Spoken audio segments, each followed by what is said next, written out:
Hoy vamos a discutir propiamente el primer fragmento, bueno, el primer texto de Marx como tal. Es un texto que, bueno, tiene una gran importancia porque, por lo menos para lo que nosotros estudiamos, podríamos considerarlo que es el primer fragmento, digamos, de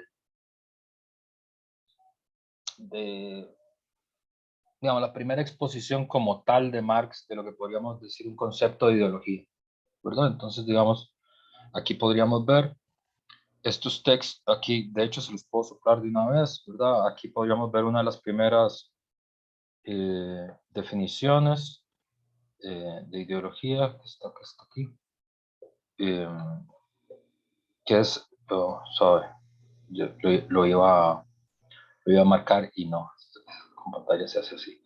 Este fragmento que está aquí, ¿verdad? Es la realización fantástica de la esencia humana, porque la esencia humana no posee ninguna realidad verdadera. ¿Verdad? Esto podría ser lo que podríamos considerar la primera definición como tal en Marx de qué es la ideología. Ahora, esto ocupa una introducción que no nos podemos saltar. Bueno, la otra cosa que es importante, hay una polémica sobre el valor de estos textos en la tradición marxista, ¿verdad? Bueno, en general la tradición marxista es una polémica, tiene esta característica de que a diferencia de otras tradiciones intelectuales, eh, el marxismo se desarrolla a través de la lucha, del antagonismo. Y de hecho muchos de los principales textos del marxismo como tal son directamente polémicas, ¿verdad? Como el Anti-Düring de Marx, que es uno de los textos más famosos de Marx. Se llama Anti-Düring no porque tenga un nombre chistoso, sino que es porque es contra Düring, digamos, contra Eugenio Düring, que es un señor que nadie desconoce, excepto porque Marx polemizó con él. ¿Verdad? Pero así hay también otros textos, que uno de los textos más famosos de Trotsky se llama El Anti-Kautsky, terrorismo comunal. Entonces, digamos, es una corriente polémica en sí mismo, pero su desarrollo se da a través de la lucha teórica, ¿verdad? La lucha ideológica. Eh, entonces siempre hay una polémica. Hay una polémica sobre el valor de estos textos, que sobre todo es el que introduce ese debate es Luis Althusser, ¿verdad? En el sentido de si estos textos pueden ser considerados ya marxistas o no, ¿verdad? Eh, y lo que sí está claro, y por eso, bueno, hay una definición, una diferenciación entre el Marx joven y el Marx viejo, que es una diferenciación típicamente althuseriana, y hay una polémica muy grande dentro. Sí, Nicolás. Pues sí, justamente ese tema iba a tocar, digamos, ¿qué necesita como tal un texto para ser considerado marxista? Y si sobre los primeros textos del Marx joven, ¿verdad? No son del todo considerados marxistas por no sé si llamarle el poco desarrollo que lleva Marx. No, es una polémica. Es una polémica. El que considera que no son marxistas es Luis Althusser, y él introdujo esa polémica, pero hay otros autores que consideran que no, por ejemplo Ernest Mandel, ¿verdad? Entonces, te puedo explicar por qué es que Althusser no los considera marxistas, ¿verdad? Y es porque hay una temática que es la temática de la enajenación. Entonces, ese es el debate. Es decir, si hay, digamos, lo explico una vez y luego lo explico en la clase. Hay dos temas que aparecen en estos textos, en los manuscritos del 44, en todos los escritos tempranos, hasta más o menos la ideología alemana, que es la temática de la enajenación, que ahorita explico qué es eso, y la temática de la esencia humana, ¿verdad? Entonces, esos dos temas, por ejemplo, para gente como Luis Althusser, no son marxistas, ¿verdad? O sea, el que hay un peso tan importante en el concepto de enajenación y que haya un concepto de esencia humana, ¿verdad? Haría esos textos de Marx, digamos, no marxistas. Pero eso es, si los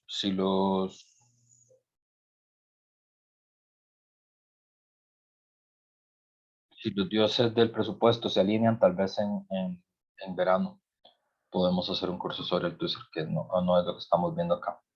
Entonces, hay una historia larga porque el texto empieza con este fragmento, que es: en lo que respecta a Alemania, la crítica de la religión está en lo esencial acabada, y la crítica de la religión es el requisito previo de toda crítica, ¿verdad? Ese fragmento con el que empieza este libro, que se llama el prólogo a la filosofía, o depende, el prólogo a la introducción, depende cómo lo traduzca. El prólogo a la introducción a la filosofía del derecho de Hegel. Es un texto que Marx escribe teniendo veintitantos años, 26 años, y se da en medio de un proceso social y político que es importante ubicarlo, ¿verdad? Marx vive bueno, Marx es un joven intelectual que vive en una provincia que se llama Renania, en Alemania. Un poco en la historia de la filosofía se ha considerado siempre que digamos que espiritualmente Europa son tres, es un triángulo, ¿verdad? Es un trípode eh, que combina por un lado digamos, el espíritu inglés, el espíritu francés y el espíritu alemán, digamos, por decirlo de alguna forma. ¿Y eso qué quiere decir? Quiere decir de Inglaterra viene el desarrollo económico. Hay un poema de Enrique Heine, que es un poeta alemán, que era amiguillo de Marx y de Engels, era compañero de andanzas.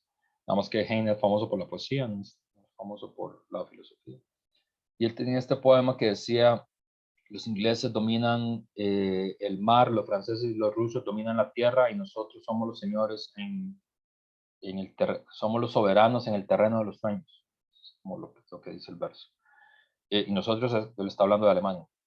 Entonces, digamos que un poco lo que siempre se ha considerado es que el espíritu europeo está anclado, por un lado, por el empirismo y el pragmatismo inglés, ¿verdad? Filosófico, que aporta la economía política como, como cosa típicamente inglesa que tiene un valor universal. Los franceses aportan su lucha política, digamos, la historia del socialismo y la política francesa, ¿verdad? La Revolución Francesa, la de 1830, las guerras napoleónicas, ¿verdad? Y los alemanes aportan la filosofía y la poesía, ¿verdad?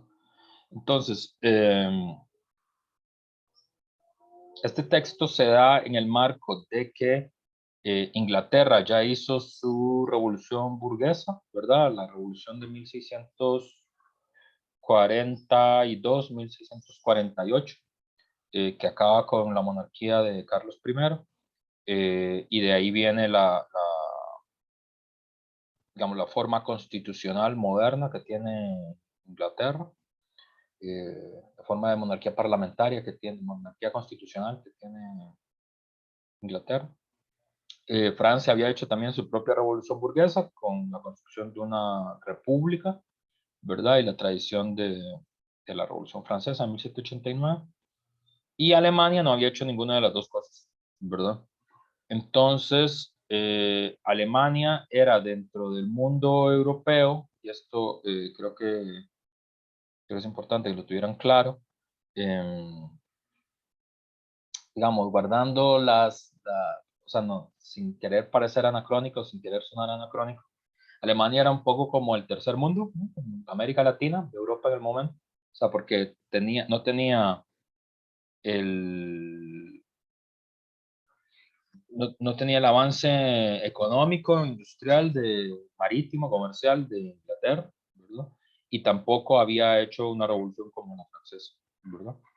Y en ese momento Alemania no había ni siquiera solucionado el problema de su propia unidad nacional. Cuando Marx escribe lo que escribe, por eso es que se parece mucho a América Latina, ¿verdad? Es decir, son países económicamente atrasados, que no han hecho sus propias revoluciones democratizadoras, y están divididos.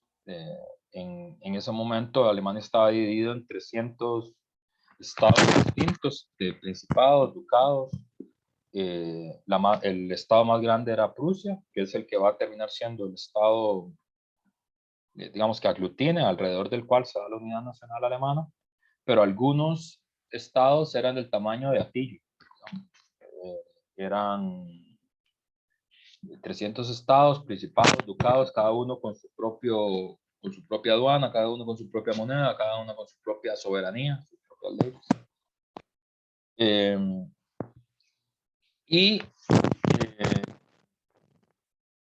los alemanes, digamos, la provincia alemana que más se había beneficiado de las leyes bonapartistas, digamos, del Código Civil de Bonaparte, que es un código modernizador, burgués, en relación con las viejas formas estatales, las viejas formas legales alemanas, es Renania, que es donde nace Marx. Entonces, digamos, Marx en un ambiente liberal, por decirlo así, en un país autocrático, monárquico. Y toda esta generación de jóvenes, que es una generación intelectual entera de Europa, crece bajo la temática de Hegel, ¿verdad? Él es como el gran filósofo de la burguesía en ascenso alemano, ¿verdad? Un poco era, ¿cómo decirlo? Era un poco un filósofo oficial, era el filósofo del Estado.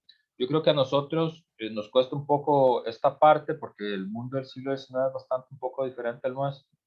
O sea, es muy parecido, pero también es diferente. Porque, digamos, la filosofía alemana era como la forma más avanzada y la forma más pura de lo que luego los marxistas le van a decir la ideología, ¿verdad? Digamos, del sentido común de la época, ¿verdad? Frago me puede matar por lo que voy a decir a continuación, pero para ustedes hacerlos entender, es el equivalente cultural contemporáneo de nosotros de Hollywood, digamos, ¿verdad? Es decir, si nosotros queremos trasladar a nuestra época esta idea de la triada, ¿verdad? De el poder comercial de los ingleses, ¿verdad? Los ingleses dominan el mar, los franceses dominan la tierra y los alemanes dominan el mundo de los sueños, ¿verdad? ¿Eso cómo se traduce al mundo del siglo XXI que ustedes conocieron? Ronald dice, me imagino los ojos que haría Frago. Sí, claro, porque Ronald lo conoce a Frago, nunca aceptaría, pero lo que quiero decir es lo siguiente. En nuestro mundo, digamos, nosotros lo que tendríamos que decir es Wall Street, el Pentágono y Hollywood, ¿verdad? Para que ustedes como que entiendan qué es lo que quiero decirles, ¿verdad? Es decir, hay un centro que es el centro del mundo económico, ¿verdad? Que en nuestro mundo es Wall Street, ¿verdad? Hay un centro que es el mundo de la lucha política, que es el Pentágono, que es Washington en nuestra época, ¿verdad? Y hay un centro donde se producen las ideas de la época, ¿verdad? Las imágenes, las ideas, los sentidos comunes de la época, ¿verdad? Nosotros no tenemos el sentido común ni de Wall Street ni de Washington. Nosotros tenemos el sentido común de Hollywood, ¿verdad? Nosotros nos imaginamos cómo es un corredor de bolsas, porque vi un corredor de bolsas de Wall Street, no porque lo conocemos, porque nunca vamos a conocer uno en nuestra vida, ¿verdad? Era muchísimo más fácil para un siervo de la gleba conocer al rey, ¿verdad? Que para nosotros conocer a uno de estos amos de la industria y de las finanzas, ¿verdad? Primero porque ni siquiera vivimos en Estados Unidos. Nosotros conocemos cómo actúan, cómo se ven y cómo piensan porque hemos visto el lobo de Wall Street, porque hemos visto, ¿cómo se llama? Wall Street, la de Charlie Sheen, ¿verdad? Y nos decimos, claro, se parece como a Leo DiCaprio, y por eso sabemos que se ven así, ¿verdad? O, o cuando pensamos en, ¿no? en la política mundial y en la lucha política mundial, lo que pensamos es, ¿no? En cualquiera de las pelis que hemos visto, House of Cards o así, ¿verdad? Es decir, nosotros creemos que así se ve George Biden, ¿verdad? O Trump, porque ni nunca los vamos a conocer, no hay forma. Hubiera sido más fácil, eh, no sé, conocer al rey de España en el siglo XIX que para nosotros conocer a este chico. Entonces, Alemania es el lugar, digamos, del hiperdesarrollo filosófico, ¿verdad? Y Hegel es como el filósofo del Estado alemán, un poco el Estado, filósofo oficial del Estado. Y bajo la sombra de Hegel se van, Marx va a crecer eh, bajo lo que se conoce como la descomposición de la escuela hegeliana, que es un periodo que va de 1841 a 1844, son 3 años en realidad, es muy poco. Es decir, desde el punto de vista de la historia universal, es un evento realmente irrelevante que se concentra en una facultad de filosofía, pero como dice Luis Althusser, por cierto, yo lo cité 2 veces en el día, uno no elige dónde nace ni cómo empieza su pensamiento, ¿verdad? Entonces, Marx no eligió nacer en Alemania, nació en Alemania y se educó en la cultura filosófica alemana, que era como el centro de, era como lo más sofisticado de la ideología del mundo europeo del periodo, ¿verdad? Y en ese borbollón ocurre lo que se conoce como la descomposición de la escuela hegeliana, de la que hacen parte un montón de pensadores y filósofos, de los que Marx es uno de ellos, ¿verdad? La, el proceso de esta descomposición de la escuela hegeliana incluye a los maestros de Marx, ¿verdad? Contra los que él polemiza, Bruno Bauer y Edgar Bauer, que son los más importantes, que son dos, Bruno Bauer se va a transformar en un muy importante teólogo, crítico e historiador del cristianismo alemán, ¿verdad? De la teología como clásica alemana, ¿verdad? Como Schleiermacher y eso.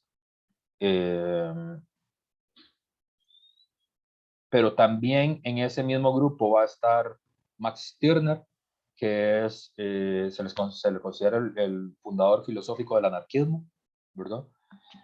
Eh, Va a estar también Michael Bakunin, que es el fundador oficial del anarquismo, también es parte de esa misma generación y de este mismo clima cultural, ¿verdad? De la descomposición de la escuela hegeliana. Soren Kierkegaard, pues, que es el fundador del existencialismo, también es parte de esa jugada. Moises Hess, que es el fundador del sionismo, del movimiento sionista mundial, por lo menos el fundador filosófico. Y un tipo menos conocido que se llama Wakeling, que es un poco lo que podríamos decir es una especie de comunismo filosófico alemán que no pasó un poco más importante en Alemania. Entonces, digamos, Marx crece en ese ambiente cultural. ¿Sí, Nicolás? Profe, digamos, Marx para ese entonces se consideraba como un prodigio o era normal entre los jóvenes de su edad tener ese nivel intelectual, digamos. Es una buena pregunta, nada más que es una pregunta rara, porque eso está muy anclado en como nuestra cultura, como en la cultura de los ratings y las notas, ¿no? Como la, qué sé yo, como quién quiere ser millonario, una cosa así. Pero digamos, lo que podríamos decir es lo siguiente, que para ver si te puedo responder, que es, uno, el centro cultural, digamos, filosófico de Alemania, de Europa era Alemania. Entonces ya eso es una ventaja, ¿verdad? Es como si vos quisieras producir películas y naces en Los Ángeles. Ya eso es una ventaja, ¿verdad? Y no en San José. Entonces, ya naciste donde tenés que nacer, ¿verdad? En el centro de lo que está pasando. La segunda cosa es que en Alemania, eso está explicado en un libro de Michel Louis, que se llama Para una sociología de los intelectuales revolucionarios, que es una biografía de Lukács. Y una cosa que nosotros como que nos cuesta entender de Alemania, del periodo, es que como parte de la forma que tomó el proceso de modernización alemana, sucedieron dos cosas muy interesantes. Y de ahí viene la tensión entre cultura y civilización. Yo sé que esta respuesta se está dando más. La respuesta final es probablemente sí, pero es que no quiero responderlo así porque quiero enmarcarlo.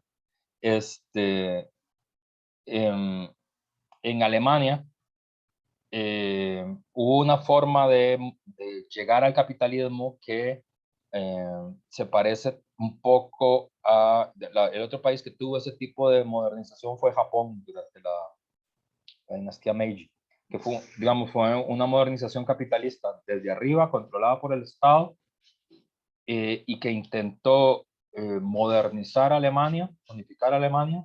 No lo logró hasta el inicio del siglo XX, pero era una modernización capitalista de Alemania, preservando los viejos fueros y las viejas costumbres de las viejas clases dominantes, de los Junkers alemanes, de los terratenientes alemanes, ¿verdad? Entonces, en ese proceso político, sucedía que en Alemania hubo una tensión que se llamaba la tensión entre la cultura y la barbarie, o Ferdinand Tönnies le dice eso, la tensión entre la comunidad y la sociedad, como yo recuerdo cómo apareció. Entonces, las familias terratenientes alemanas, la familia Juncker, las familias nobles alemanas, tenían una cosa que en español se traduce como cultura, cultur en alemán. Y lo que significaba es que las familias nobles tenían que tener dentro de sus familias gente que fuera a la universidad, a las mejores universidades, y que fuera parte de la administración del Estado. Y ese era un signo de distinción que era superior inclusive a la riqueza. Esta es la parte que nos cuesta a nosotros entender. Para nosotros, la distinción, digamos, la distinción social es la riqueza, ¿verdad? Uno sabe que uno distingue socialmente porque la gente tiene cosas, ¿verdad? Es decir, si alguien se parquea con un Lamborghini, uno sabe que es alguien que es un signo de distinción social, digamos, tener caballos o tener un Lamborghini o ir a comprarse el traje de 15 años a Miami, es el consumo, ¿verdad? Lo que para nosotros determina. Y un título universitario, no, ¿verdad? Porque, o sea, si los ricos quieren estudiar, bien, pero si no estudian, también, porque heredan las empresas de la familia, ¿verdad? Entonces, da un poco lo mismo. En este mundo eso ya desapareció. Las familias más ricas y, digamos, las mejores familias alemanas sabían que el signo fundamental de distinción era la cultura, que eso quiere decir un conocimiento profundo de la cultura humanista clásica. Y ese signo era un signo para saber quién venía de las familias nobles viejas y quién era un nuevo rico, quién se había hecho rico vendiendo metal, vendiendo chanchos, o en América, ¿verdad? Entonces, Alemania desarrolló por esa vía una cultura humanista ilustrada muy intensa. Y digamos, si las universidades están muy marcadas por eso, porque cumplían esa función social. Eso explica por qué Alemania tenía tantos intelectuales tan importantes en digamos, si ustedes ven los alemanes en ese periodo, los norteamericanos en ese periodo, los estadounidenses de ese periodo, los que uno conoce, los famosos, son los que hicieron plata, ¿verdad? Rockefeller, digamos, los varones ladrones se les llama, ¿verdad? Que aparecen retratados en There's Will Be Blood, la película de Daniel Day-Lewis, ¿no? Es como Carnegie, Vanderbilt, digamos, toda esta gente que se hicieron, McCormick, que se hicieron ricos vendiendo metal o consiguiendo petróleo o vendiendo mayonesas, ¿verdad? Ese tipo de cosas. En Alemania no, en Alemania no funcionaba así la cosa. Entonces, digamos, las clases dominantes demostraban que venían, que dominaron Alemania desde hace mucho tiempo por la cultura humanista de sus hijos, funcionarios, y era como un requisito para ser funcionario del Estado. Y además, los judíos, que fue todo un tema en Alemania desde siempre, vivían en una condición de gueto, ¿verdad? Marx, aunque él es de ascendencia judía, su padre se cristianiza, entonces, digamos, Marx vive y no vive ese tipo de discriminación. La cultura de gueto es que los judíos tenían que estar en unas ciudades, en unos guetos, ¿verdad? Y tenían prohibiciones jurídicas de distinto tipo, ¿verdad? Entre ellas, por ejemplo, ser funcionarios. Los judíos no pueden ser funcionarios del Estado. Entonces, como no podían ser funcionarios, pero sí podían ser ricos, porque eran comerciantes, la mayoría, o prestamistas, di como los judíos más inquietos, más, como más vivos, más, se concentraron en las universidades, ¿verdad? Es decir, por eso es que hay tanto, bueno, en dos cosas, en las universidades o en los partidos revolucionarios de la época, ¿verdad? Que eran los que no les prohibían nada, digamos, que los aceptaban. Entonces, por eso es que hay tantos judíos en el liderazgo de los partidos marxistas y por eso es que hay tantos judíos en las universidades, tantos intelectuales judíos tan importantes en las universidades. Entonces, dicho esto, Marx vive en un mundo intelectual donde hay una cultura muy, muy, muy profunda, ¿verdad? Que no se parece a la de ningún otro lado. Entonces, ya en ese ambiente, ese es el ambiente en el que Marx vive, ¿verdad? Y si uno se compara a uno mismo con Marx, pues parece un prodigio, sin duda, ¿verdad? Es decir, digamos, es un tipo que aprendió español para leerse el Quijote. Quería leerse el Quijote y no se lo iba a leer traducido, entonces aprendió a leérselo, aprendió español para leerse, y porque tenía que escribir un artículo sobre España, ¿verdad? Entonces, ese tipo como de erudición nosotros ya no la tenemos, porque nuestra cultura es muy diferente. Marx vive en eso y se nutre de eso, ¿verdad? Las biografías que hay de Marx, no del papá, sino de las hijas, es que las hijas para divertirse eh, citaban a Shakespeare, se lo sabían de memoria. Entonces, digamos, eso es lo que hacían para jugar, digamos, cuando iban los domingos a los amigos de Marx a la casa.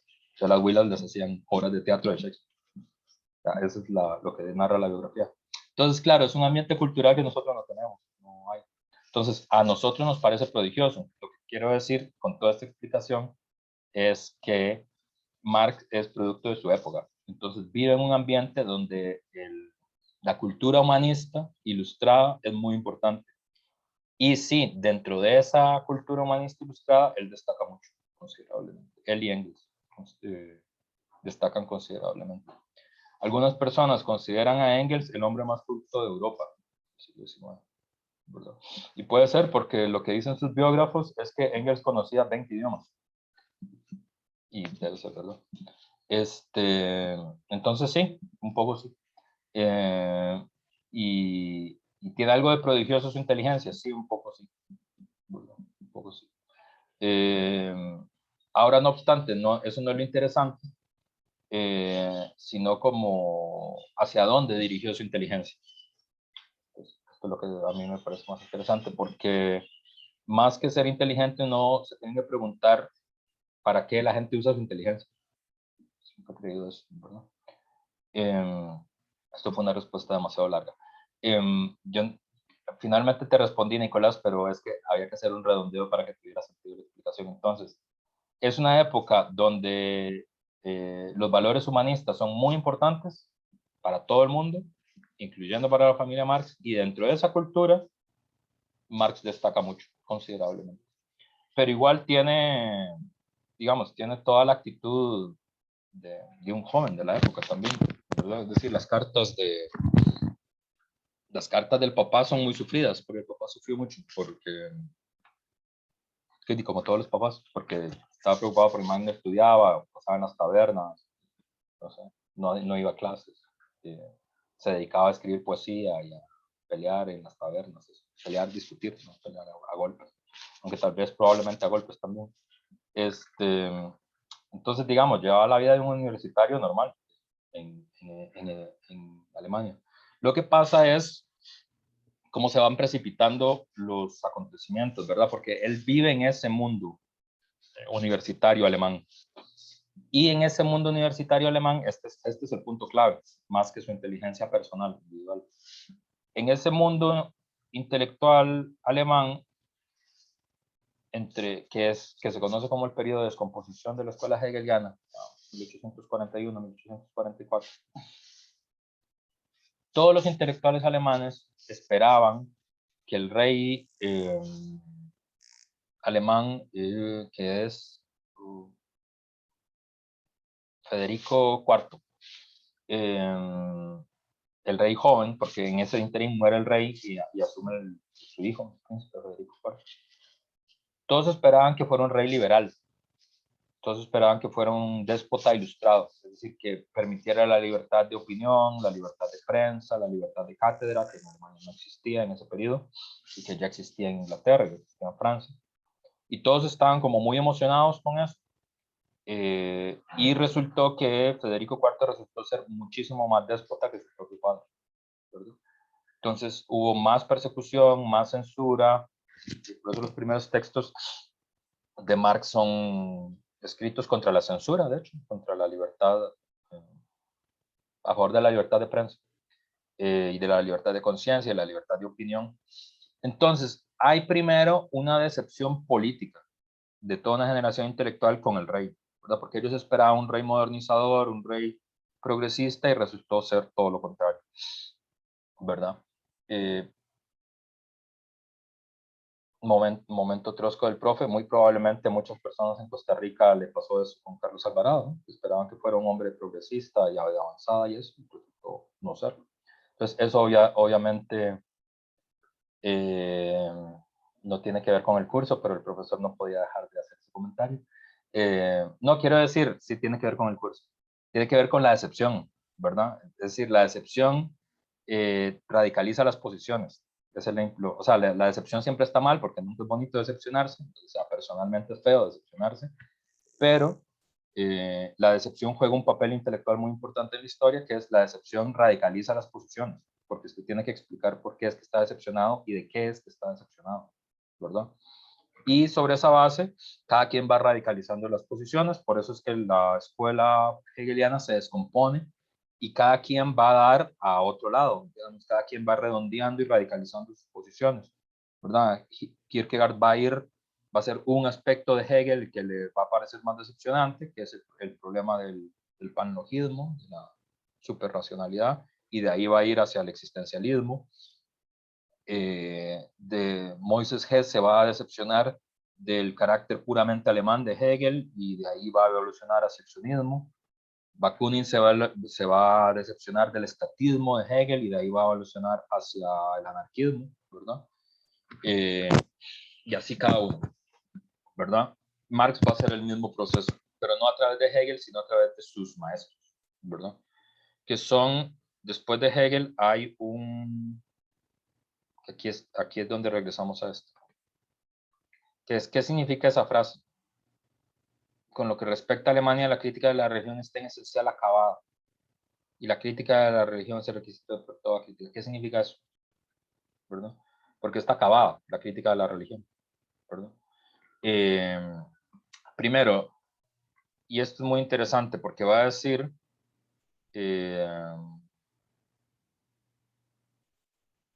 la crítica de la religión es el requisito previo de toda crítica. Muy importante esa primera frase. El requisito previo de toda crítica es la crítica de la religión. Aquí Marx está hablando del cristianismo, especialmente, pero está hablando de la religión en general. La otra cosa que es importante de ese fragmento, muy importante, es que, ya lo vamos a ver más adelante, está una de las frases más famosas de Marx sobre la religión, ¿verdad? Que es esta, la religión es el opio de los pueblos, ¿verdad? Que es como esas frases como frases de Hallmark, ¿verdad? Como para tarjeta, para regalársela a la abuelita el día de la Virgen, para ponérsela en la camisa de la asociación, si la abuelita no es religiosa. Entonces, si es religiosa, mejor no se la regalen. No sé cómo son sus abuelitas.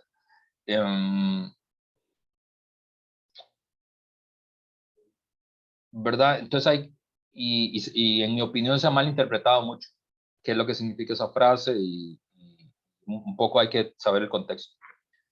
Y creo que eso es lo que estoy intentando hacer. Primer elemento, la descomposición de la escuela hegeliana. Segundo elemento, la decepción política del rey. Tercer elemento, la crítica de la religión es la base de toda crítica. Y en la religión en esencia está acabada en Alemania, la crítica de la religión. Primero, la palabra crítica, muy importante aquí en esta tradición, ¿verdad? Porque aquí hay una conexión entre, entre Kant, Hegel y Marx, ¿verdad? Y ya para recomponerme con Frago, si alguna vez ve este video, pero entonces ahí está la genealogía Kant, Hegel, Marx, que es la que Frago siempre ha defendido, que es la palabra crítica, ¿verdad? Que es nosotros, bueno, en versión crítica, digamos, el uso común, el uso vulgar costarricense, crítica es como criticón, ¿verdad? Como alguien que no se puede quedar callado. Eso es como lo que los costarricenses entienden sobre crítica, ¿verdad? De, uy, no sea tan criticón, ¿no? ¿Por qué no le gusta, no sé, la última película de Disney? Bueno, sí. ¿Verdad? Como eso, ¿verdad? Como alguien que no puede estar en paz. Bueno, ese es el sentido vulgar, no lo vamos a usar así. En